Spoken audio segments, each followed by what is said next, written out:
Good morning from Panhandle Outdoors, America's only daily outdoor TV show. Your source for fishing, hunting, and information for folks who enjoy the great outdoors. Now sit back, relax. It's Panhandle Outdoors. Good morning, folks. Welcome to Panhandle Outdoors in Winston Chester. Glad to hear this morning. Got a big show lined up. First, our weather brought to us by Hayden Technical Center at the corner of Baldwin and Highway 77 we're looking at today. It's getting all the way up to 78 degrees. Now, it's going to be some great weather. Low now at 57 is going to be the low, and the water temperature is exactly what it was yesterday, 67.8. Our river reading brought to us by Sandhill Seafood up on Highway 77 just past Bozeman. Good fresh seafood, good oysters. Now's the time of year you really want to start chomping down those oysters. During the Thanksgiving and Christmas holiday season, it's a good time to eat oysters. Now, the river, the Apalachicola, Bluntstown, I was just telling Jeff we're hoping to take a trip there this weekend, but it's going to be a 1.6 today and probably going to stay that way, it looks like, the rest of the week and all. So it's going to be low, which is in a way good because it sort of concentrates the fish in some of the areas up in the creeks and all. The Choctaw Caraville is at a 4.4, and both of them are very steady, and like I say, not much movement, and this weekend should be a good time to get on the river. Tide chart brought to us by Kent Forest Lawn. Looking on the tides there, we're in neap tides, not a lot of movement right here. Low at 6:54 a.m., then high right around noon at 12:30, and then low again at 6:30. So if one of those deep tides, you just get a little bit of movement like that, but you do have a low and a high. It's just not a big bail like we like to fish and all. And I always do the tides every day. I just cannot emphasize to you, if you do any kind of inshore fishing, the importance of fishing those tides. And if you don't believe me, just try it out yourself for just say 1 month and fish on a regular basis and see when you catch them and when you don't catch them. And it's all going to be tied in to those, what the tides are doing. Okay, the marine forecast east-northeast at about 5 to 10. Let's take a break and we'll be right back.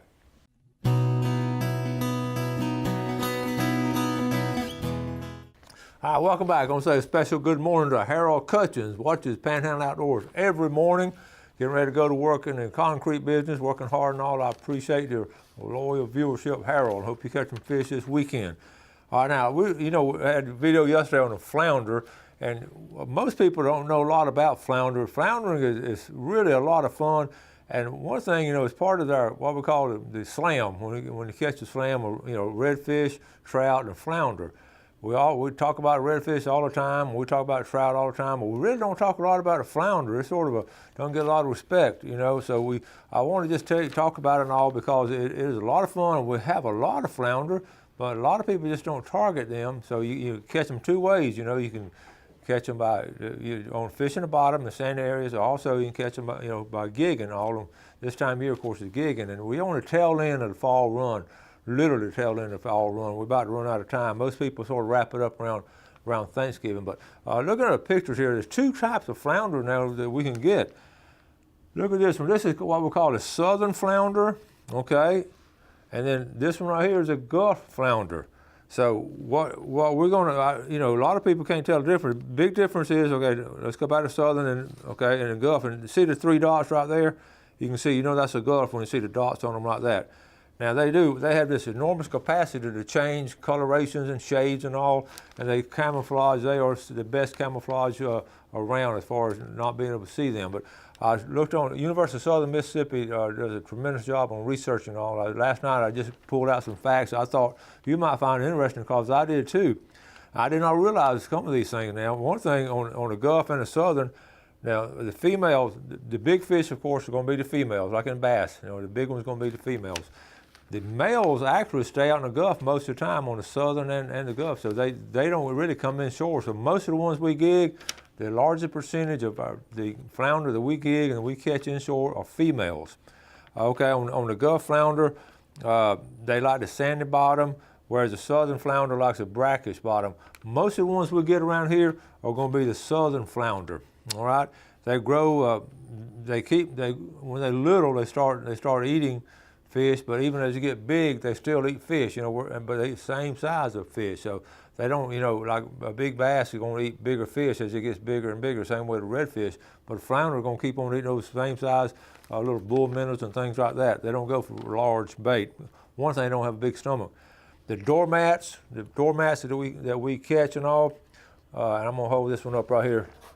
And from that picture, I want you to tell me, is this a southern one or, okay? This is what you call a doormat, because you know that's the size of it and all. Now, is that a southern one or a Gulf one, okay? Let's go back to the picture. All right, so that's not a southern one. That's a Gulf flounder, okay? Anyway, a couple more things about it. Males, they don't get over 16 inches. Females only get about 28 inches maximum size. So you get anything into 20 inches, you really got one. Their lifespan is about 7 years. I might have had that. Here it is right here. The lifespan. Let's see. Let me get it. Here's the typical length of females. They live 7 years. First year 10 inches. Second year 16. And you can see they grow really fast. So they're, you know, in 2 years they're like 16 inches. That's why we have so many of them that grow so fast. In 3 years, 4 years. In 5 years, they hit 20 inches. 6 and 7 year lifespan is about, you know, the last 3 or 4 years, they won't grow much. Okay. A couple other things. They did some what I call autopsies when they cut them open and all and see what they eat. After a good study, a long study, they found that in the stomach is 2/3 of the thing they take are fish and 1/3 is shrimp. So that's about what their diet is: 2/3 fish, 1/3 shrimp. That's why you see you can catch them with shrimp or bull minnows, and bull minnows is the top choice for flounder fishermen. Of course, a lot of people catch them with jigs and all. And a couple other things, they're spawning right now. November, December, and January are the spawning month. They're just like the mullet and other fish. They're going out in the Gulf, and then the fry will come back into the bay. Same format all the fish do. They also, one thing they'll do now, they will get out. Day after day they start going out, but the tides again will affect what they're moving on. The span of December, this next month is their peak month for spawning. Now when you go out there gigging them, just a couple of gig points, you want to aim for the head, okay? You want to aim for the head. Ideally, a perfect shot is going to be right in here, okay? Because there's no meat right here, so you can see, you can tell when you go with some guys that know what they're doing, some veterans as compared to a rookie, because the rookie is going to gig them right here in the middle. But you always want to aim right here because you're not going to mess up any meat. And also, if you notice the two eyes on both the Gulf and the Southern on the left side of the head, facing it, both eyes are always on the left side of the head. One's on the top of the head and one's on the bottom. Of course, they work their way through from when they're born. So flounder, and look, that's all meat there too. That's solid meat, and the stomach's not all that big. So it's great eating. You can broil them, of course you can fry them, but it's really good food on the flounder. So I think that's most of the notes I had on them. So if you're going to go gigging, you better get them up this week or next week, because it's going to start, you know, most of them are out now. A lot of folks right now are going just right near shore in about 60 foot of water. I've talked to some guys last night, in around 60 foot of water, they're catching some nice flounder, because they're staging up out there. So if you really want to get them, you need to go out there about a couple miles in about 60 foot of water and catch them. So that's it on flounder. Let's take a break and we'll be right back.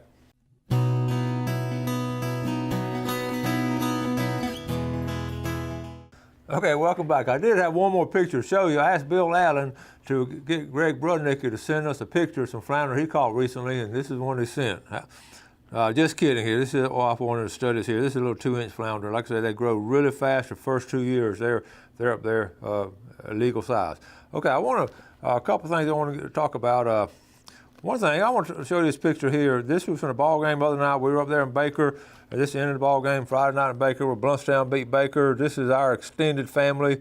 That's my great nephew, and you see all his mom there, Amy, and Hunter and Tucker, and this is Tucker Jordan here in the middle, and then my granddaughters and his uncle Matthew and all of them, and his grandparents on the other side. So anyway, it's really, really neat to be up there and supporting them. And that's the thing about a small town, Florida Panhandle, like a small town America, whatever. In high school, you sort of get around these and support your team and your family, and all those players up there had a group of family around them Friday night after the game. It's just a good feeling. It's really good stuff, and we're all going to be pulling for them. And congratulations and best of luck next week in your state championship game against Madison County. So we'll keep you posted on that. And this be Greg Jordan. All these boys were kindergarten when Greg became the head coach at Bluntstown. I just want to share that with you. That's where I've been going.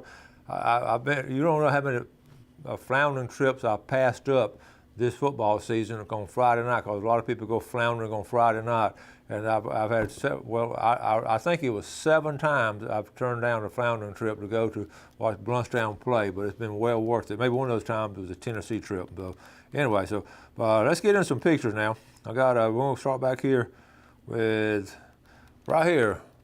Our big sponsor, Bubba Hart. Okay, I got him. Okay, Bubba right here. That's a nice buck. Bubba's a good outdoorsman, and you can see happy Thanksgiving. He got this on Thanksgiving Day. I'm thankful for the best family and that the Lord has blessed me with great friends. I'm also thankful I got up and got on the stand this morning. Because a lot of people sort of think twice about it on cold weather. Harry Scruggs, his new wife, Amber, they've dated a good while now, and they just got married recently, and 2 good people out there. And Amber Gray, Amber got this one, okay? Good job, Amber. Let's see, let's skip over this one. And here's this face should start looking familiar on Panhandle Outdoors. Great nephew, Dylan Chester, up there in Bristol. The dogs are running that one, and he got him before the dogs jumped him. He come out on the side of the road, and Dylan dropped him. Good job, Dylan. Okay, I just saw that picture, and let's move on. I just want to show you this. This is recently a pompano catch. I just want to show you this rig. That's exactly the rig I talk about. Where if you look on I like the little cork rig now. It's fairly new, about 7 or 8 years we've been doing that. But you look at the bait. If you zoom in on the bait, you can see that the strips right there, fish bites, and that's what it was caught on. That's on the west end of the beach, and the fish bite on that one in the green color. So that's a rig when you set up when you go pompano fishing. And it's wrapped up too as far as things going on. It's them migrating. Top picture up, it's 4 a.m. to go to work. Oh no, and then at the bottom, up at 4 a.m. to go hunting. Now that is so true. And if you do that, you know exactly what I'm talking about. Gary Walker, Lou Comoni, one from the trip on Sunday. It's been some good fishing over Thanksgiving weekend. Good amberjacks there. Good job, Gary. Montana, I wanted to show this. Montana, one of my former students. Fresh, never frozen backstrap shish kebabs and roasted potatoes for supper. So now that's not a good looking meal. Even early in the morning, that looks like a good meal right there. Montana, they got a 2 deer down on the river, seeing a group of hers. A throwback, Jim Cox. I don't know when this was. Jimmy Cox, this is the boy from Port St. Joe. Jimmy's on the far left. Jim and I are the same age, so you can sort of date that. I would imagine that'd be about the 70s maybe. Look at the size of this, 1,200-pound tiger shark, 13 feet and 5 inches, was caught in the Gulf 10 miles off Mexico Beach. It required 4 hours to subdue the monster. From left were Jimmy Cox, Chris King, and Clark Downs. Now folks, a 13-foot tiger shark is huge. That is a really big, I don't know what the record is, but that's pretty close to it. But you can see how big that one is. And back then they didn't do much record. So, all right, that catches up on our pictures right there. I did want to talk about, finish up on. Remember the other day I started talking about things to do in late fall. I never did get through that list. I've kept it here in my book.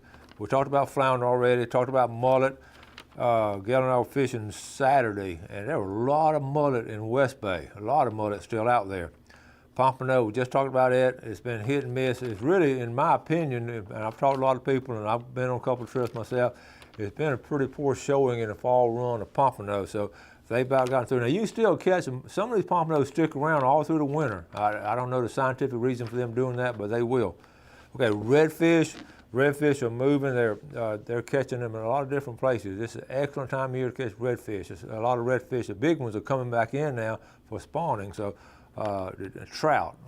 Again, the trout are at the beginning stages of staging themselves. And like I say, we went out Saturday. It took about an hour, maybe an hour and 20 minutes to find some in a hole. And like I said, we just sat there and caught them. We could caught them, you know, as long as we wanted to. But that just proved to me that what we've always said. They'll move around, then they'll get in the area they like, and they'll just sit there. And we just put that power pole down and sat there with them and had a good time. But you got to move around and try to find them. And it's sometimes you find them right away. Sometimes it'll be an hour and a half before we get to them. So now let's look at hunting. We're going to talk about ducks later. But hunting, you saw the picture of these bucks. The Thanksgiving hunting season was very successful. I just showed a few of these pictures. I've seen a lot more of them. Some nice bucks. And this time of year, it's been some really good hunting. The dove season was strong. Okay, the dove shoots I saw was, the pictures in it were strong. The first weekend was not, but like I say, this is before the rut on the deer. It was a good run right there. So we'll see tomorrow on the show, and we'll have Travis come on and get his opinion on when I'm checking everybody to see what all the Fish and Game Commission and what those guys saw. All right, let's take a break. We'll be right back.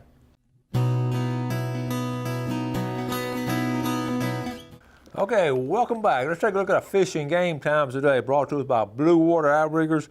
Looking at 7:59 to 9:59 this morning. This evening, 8:24 to 10:24. So that'll be good there if you get a chance to get out. I hope when the show's over, you'll get out and watch that sunrise. We've had some beautiful sunrises and sunsets this past week, and I've seen some great pictures and all.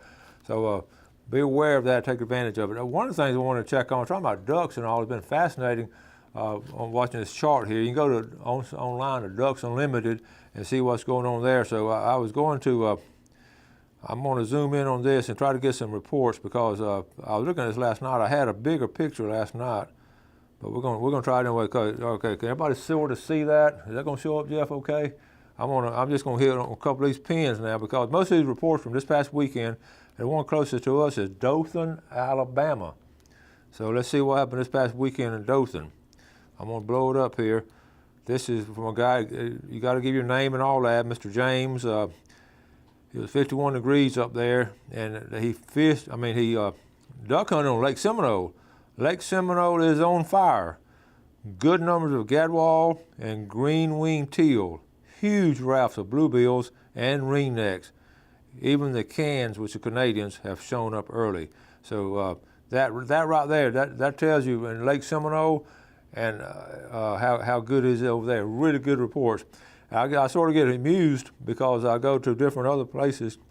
Here's another close place over here. This is over in Alabama, and this guy will view his report.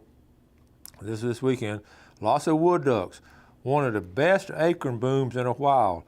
I saw 75 to 125 wood ducks fly over and a few random ducks of gray ducks. So, up in Alabama and all, a lot of those hunts are wood ducks. So, all these inland pinpoints right here are fascinating.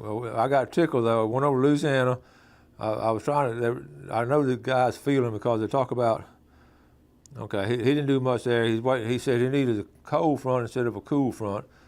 But I got tickled at, I checked out reports all over because I can put myself in their feelings. And 3 or 4 of those reports that talked about, well, I wish those guys would quit, trying to shoot them way too high because some of these rookies get out there, they'll see them. If they can see them, they'll shoot at them.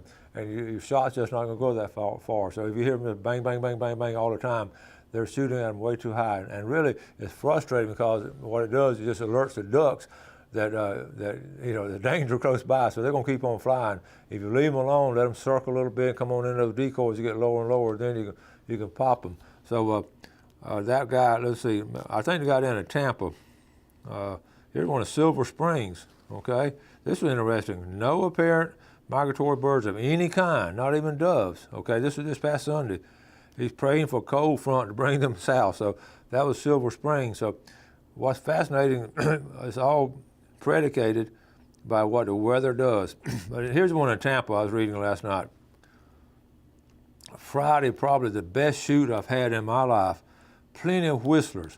Bluebills were thick and eager decoy. Saturday, a different story.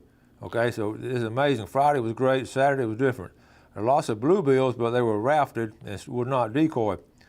And then it goes on to say, last sentence, lots of people taking unrealistic shots, and I mean lots, but generally worked out for me as they came right to my spread. So what the people were doing was scaring them off from their place. So anyway, you can go all over, and I went on over, that's enough to show you, but like I say, last night I sat around and was looking at all these different ones, and right there in the middle of the country in the Mississippi Flyway, it's been a good year, especially around Arkansas, but down in southern part of Louisiana, they're not getting a lot of them now because, again, that cold weather has not pushed them.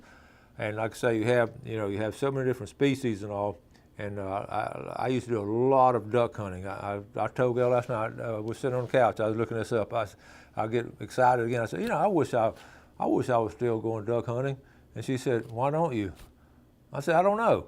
So I may get back into duck hunting. I guess you always got to have sort of a duck hunting buddy, because and you got to get your boat rigged up. And I still got a decoys. They're back here in the corner, but it's a lot of fun. You got to get up at those 4 o'clock, which we do. We're pretty used to that anyway. But I think what slowed me down from duck hunting, when I was doing it, we were just a couple of boats out there doing it. We all knew each other. Then people started coming in, a bunch of yahoos that didn't know what they're doing and shooting ducks up real high. And then one day people set up right next to me, and I just got aggravated and all, and I just let them have it. But I would like to get back into it. It's like anything else, like flounder gig and all. You just got to get out and go. So anyway, and also getting back to the dove shoots. So I used to do a lot more dove shoots, and again, that's predicated by how many people you can go with, the location you can go. It's hard to go on public land to go dove shooting. Out here in the bay, getting back to ducks, in the bay, there used to be a lot of bluebills. There used to be ringnecks out there, and then of course the canvasbacks and redheads were just huge flocks coming down. And we would get out there and hunt those a lot of times out in West Bay and sort of North Bay at West Bay Point. And now there are a lot of people out fishing and things like that, so it's hard to sort of get out and do some duck hunting. So anyway, all those things change. You got to adapt to it. The ducks are still very strong about coming in though, so I may get back into it. We'll see. Going to start wrapping things up tomorrow now. Like I said, we have Travis Bassford coming on, and we'll talk about what's going on with FWC. Their executive director has just resigned and got a job with Ducks Unlimited. So we'll talk about that and see maybe who the next person will be. So, and get a report from him of what's going on outdoors.